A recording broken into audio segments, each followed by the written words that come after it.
ਅੱਜਕੱਲ social media ਤੇ ਇੱਕ ਸਵਾਲ ਬਹੁਤ ਸਾਰੇ ਉਮੀਦਵਾਰਾਂ ਨੂੰ ਪਰੇਸ਼ਾਨ ਕਰ ਰਿਹਾ ਹੈ। ਸਵਾਲ ਇਹ ਹੈ ਕਿ ਯੂਜੀਸੀ ਨੈਟ ਦਾ ਸਰਟੀਫਿਕੇਟ ਜਿਸ ਵਾਸਤੇ ਇੰਨੀ ਮਿਹਨਤ ਕੀਤੀ ਉਹ ਹੁਣ ਵੈਲਿਡ ਹੀ ਨਹੀਂ ਰਿਹਾ। ਸੱਚੀ ਇਹ ਡਰ ਬਹੁਤਿਆਂ ਦੇ ਮਨ ਵਿੱਚ ਬੈਠ ਗਿਆ ਹੈ। ਤਾਂ ਚਲੋ ਫਿਰ ਅੱਜ ਇਸੇ ਮਾਮਲੇ ਦੀ ਤਹਿ ਤੱਕ ਜਾਣਦੇ ਹਾਂ ਤੇ ਦੇਖਦੇ ਹਾਂ ਕਿ ਆਖਿਰ ਸੱਚਾਈ ਹੈ ਕੀ। ਸਭ ਤੋਂ ਪਹਿਲਾਂ ਤਾਂ ਇੱਕ ਗੱਲ ਬਿਲਕੁਲ ਸਾਫ਼ ਕਰ ਲਈਏ, ਇਹ ਖਬਰ ਸਰਾਸਰ ਝੂਠੀ ਹੈ। ਯੂਜੀਸੀ ਨੈਟ ਦਾ ਸਰਟੀਫਿਕੇਟ ਪੂਰੀ ਤਰ੍ਹਾਂ ਵੈਲਿਡ ਹੈ।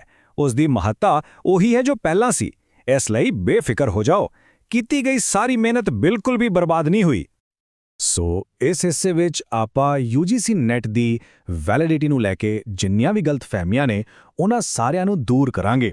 ਆਪਾਂ ਸਮਝਾਂਗੇ ਕਿ ਇਹ ਸਰਟੀਫਿਕੇਟ ਅਸਿਸਟੈਂਟ ਪ੍ਰੋਫੈਸਰ ਬਣਨ ਦੇ ਸਫ਼ਰ ਵਿੱਚ ਕਿੰਨਾ ਜ਼ਰੂਰੀ ਹੈ ਤੇ ਇਸ ਦੀ ਅਸਲ 'ਚ ਕੀ ਪੋਜੀਸ਼ਨ ਹੈ। ਦੇਖੋ, ਇਹ ਗੱਲ ਪੱਲੇ ਬੰਨਣ ਵਾਲੀ ਹੈ ਕਿ ਦੇਸ਼ ਦੀ ਕਿਸੇ ਵੀ ਯੂਨੀਵਰਸਿਟੀ ਜਾਂ ਕਾਲਜ ਵਿੱਚ ਅਸਿਸਟੈਂਟ ਪ੍ਰੋਫੈਸਰ ਦੀ ਨੌਕਰੀ ਲਈ ਯੂਜੀਸੀ ਨੈਟ ਦਾ ਸਰਟੀਫਿਕੇਟ ਇੱਕ ਬੁਨਿਆਦੀ ਸ਼ਰਤ ਹੈ। ਮਤਲਬ ਇਹ ਤਾਂ ਚਾਹੀਦਾ ਹੀ ਚਾਹੀਦਾ ਹੈ। ਇਸ ਤੋਂ ਬਿਨਾਂ ਤਾਂ ਕੋਈ ਅਪਲਾਈ ਨਹੀਂ ਕਰ ਸਕਦਾ। ਇਹ ਯੋਗਤਾ ਦਾ ਪਹਿਲਾ ਤੇ ਸਭ ਤੋਂ ਜ਼ਰੂਰੀ ਸਬੂਤ ਹੈ। ਆਮ ਤੌਰ ਤੇ ਜਦੋਂ ਕੋਈ ਅਸਿਸਟੈਂਟ ਪ੍ਰੋਫੈਸਰ ਬਣਦਾ ਹੈ ਤਾਂ ਪ੍ਰੋਸੈਸ ਦੇ 4 ਮੁੱਖ ਸਟੈਪ ਹੁੰਦੇ ਨੇ। ਪਹਿਲਾ ਐਪਲੀਕੇਸ਼ਨ ਭਰੀ ਜਾਂਦੀ ਹੈ ਜਿਸ ਲਈ ਨੈਟ ਸਰਟੀਫਿਕੇਟ ਜ਼ਰੂਰੀ ਹੈ। ਫਿਰ ਇੱਕ ਸਬਜੈਕਟਿਵ ਪੇਪਰ ਹੁੰਦਾ, ਉਸ ਤੋਂ ਬਾਅਦ ਡਾਕੂਮੈਂਟ ਵੈਰੀਫਿਕੇਸ਼ਨ ਹੁੰਦੀ ਤੇ ਅਖੀਰ ਵਿੱਚ ਇੱਕ ਇੰਟਰਵਿਊ। ਇਹ ਇੱਕ ਸਟੈਂਡਰਡ ਤਰੀਕਾ ਹੈ ਜੋ ਜ਼ਿਆਦਾਤਰ ਥਾਵਾਂ ਤੇ ਚੱਲਦਾ ਹੈ। ਤਾਂ ਫਿਰ ਸਵਾਲ ਇਹ ਹੈ ਕਿ ਇਹ ਸਾਰੀ ਗੜਬੜ ਸ਼ੁਰੂ ਕਿੱਥੋਂ ਹੋਈ।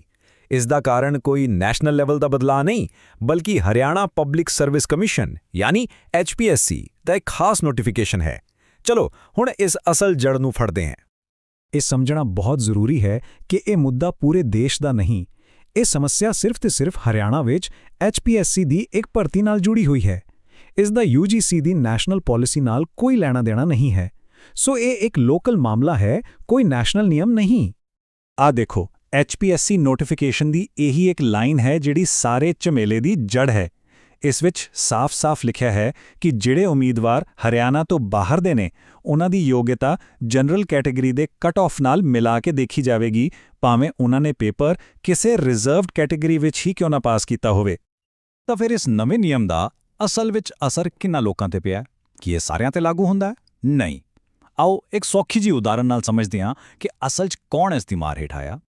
ਇਸ ਨਿਯਮ ਦਾ ਸਭ ਤੋਂ ਵੱਧ ਅਸਰ ਉਹਨਾਂ ਉਮੀਦਵਾਰਾਂ ਤੇ ਹੋਇਆ ਜੋ ਹਰਿਆਣਾ ਤੋਂ ਬਾਹਰ ਦੇ ਨੇ ਤੇ ਕਿਸੇ ਰਿਜ਼ਰਵ ਕੈਟੇਗਰੀ ਜਿਵੇਂ ਕਿ OBC, SC ਜਾਂ ST ਨਾਲ ਸੰਬੰਧ ਰੱਖਦੇ ਨੇ। ਉਹਨਾਂ ਲਈ ਇੱਕ ਨਵੀਂ ਸ਼ਰਤ ਲਗਾ ਦਿੱਤੀ ਗਈ ਜਿਹੜੀ ਡਾਕੂਮੈਂਟ ਵੈਰੀਫਿਕੇਸ਼ਨ ਵੇਲੇ ਸਾਹਮਣੇ ਆਈ। ਅੱਛਾ, ਇਸ ਪੂਰੀ ਗੱਲ ਨੂੰ ਸਮਝਣ ਲਈ ਨਾ ਚੁੰਨੂ ਤੇ ਮੁੰਨੀ ਦੀ ਕਹਾਣੀ ਬਹੁਤ ਵਧੀਆ ਹੈ। ਦੋਵੇਂ ਹਰਿਆਣਾ ਤੋਂ ਬਾਹਰ ਦੇ ਨੇ ਤੇ ਦੋਵਾਂ ਨੇ OBC ਕੈਟੇਗਰੀ 'ਚ ਨੈਟ ਕਲੀਅਰ ਕੀਤਾ। ਹੁਣ ਚੁੰਨੂ ਦੇ ਨੰਬਰ ਜਨਰਲ ਕਟ ਆਫ ਤੋਂ ਜ਼ਿਆਦਾ ਸੀ ਤਾਂ ਉਹ ਤਾਂ ਹੋ ਗਿਆ ਯੋਗ ਯਾਨੀ ਐਲੀਜੀਬਲ, ਪਰ ਮੁੰਨੀ ਭਾਵੇਂ ਉਸਦੇ ਨੰਬਰ ਆਪਣੀ OBC category the cut of clear ਕਰ ਗਏ ਪਰ ਉਹ ਜਨਰਲ ਕਟ ਆਫ ਤੋਂ ਕੱਟ ਰਹਿ ਗਏ ਤੇ ਬਸ ਇਸੇ ਕਰਕੇ ਉਸਨੂੰ ਅਯੋਗ ਮਤਲਬ ਇਨਐਲੀਜੀਬਲ ਕਰਾਰ ਦੇ ਦਿੱਤਾ ਗਿਆ। ਮਤਲਬ ਗੱਲ ਇੱਥੇ ਆ ਕੇ ਖੜਦੀ ਹੈ ਕਿ ਦੋਵੇਂ ਉਮੀਦਵਾਰ ਆਪਣੀ ਕੈਟੇਗਰੀ ਵਿੱਚ ਕੁਆਲੀਫਾਈਡ ਸਨ, ਪਰ HPSC ਦੇ ਇਸ ਨਵੇਂ ਨਿਯਮ ਨੇ ਇੱਕ ਹੋਰ ਅੜਿੱਕਾ ਪਾ ਦਿੱਤਾ।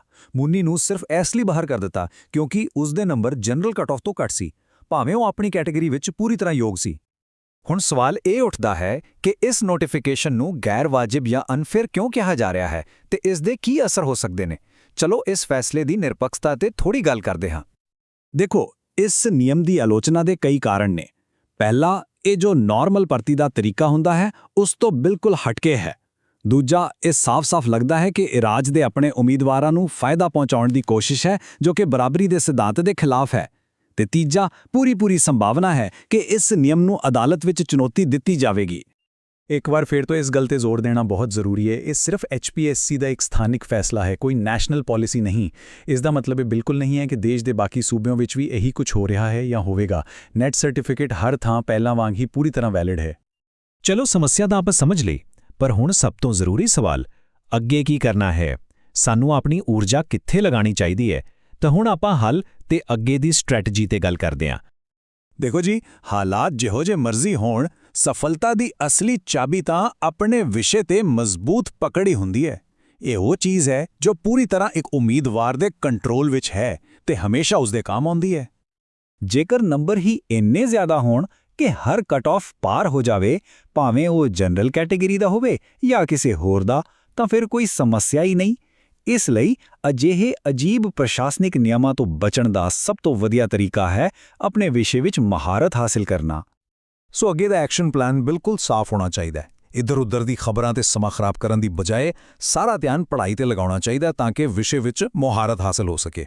ਤੇ ਹਾਂ, ਇਹ ਗੱਲ ਹਮੇਸ਼ਾ ਯਾਦ ਰੱਖਣੀ ਚਾਹੀਦੀ ਹੈ ਕਿ ਨੈਟ ਸਰਟੀਫਿਕੇਟ ਇਸ ਸਫ਼ਰ ਦਾ ਪਹਿਲਾ ਤੇ ਸਭ ਤੋਂ ਜ਼ਰੂਰੀ ਕਦਮ ਹੈ ਤੇ ਰਹੇਗਾ।